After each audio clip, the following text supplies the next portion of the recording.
నియోజకవర్గాల వారి ఓట్లు లేచిపోతాయి అనేది భయం ప్రభుత్వానికి ఉంటుంది.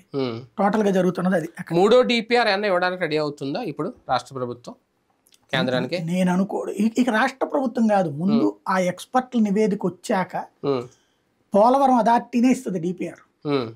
అది అమలు సూపర్విజన్ మాత్రమే రాష్ట్ర ప్రభుత్వం చేస్తుంది. అది అమలు సూపర్విజన్ రాష్ట్ర ప్రభుత్వానికి అంతే.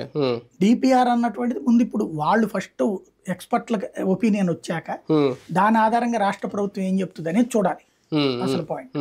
అంటే మళ్ళీ ఇంకొక కాంట్రాక్ట్కి ఇవ్వడానికంటే రాష్ట్ర ప్రభుత్వం చేతిలో ఉంటుంది. అది ఇప్పుడు అంతర్జాతీయంగా ఎక్స్పర్ట్లను తీసుకొచ్చిన నిపుణులు తీసుకొచ్చిన కేంద్రం ఇన్వాల్వ్ అవుతుంది సరే. అది వాళ్ళు చెప్పిన దాన్ని బట్టి తెలుస్తుంది. ఎందుకంటే 2 సార్లు ఒక రకంగా 2 ప్రభుత్వాలు ఫెయిల్ అయినాయి అని అనుకోవాలి. ఓవరాల్ గా చూసుకుంటే ఫెయిల్ అయినట్టే లెక్క.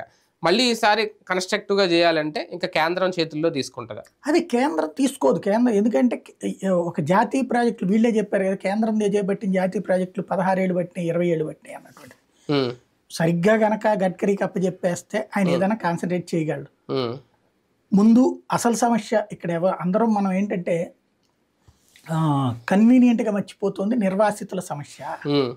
నిర్వాసితులది 33,000 కోట్లు 40,000 కోట్లు అంటే కేంద్రం వెనకాడతానే ఉంటుంది. ఎందుకంటే దేశంలోని అన్ని ప్రాజెక్టుల దగ్గర అదే సమస్య వస్తుంది. రేపు పొద్దున 1,00,000 మందికి 33 లక్షల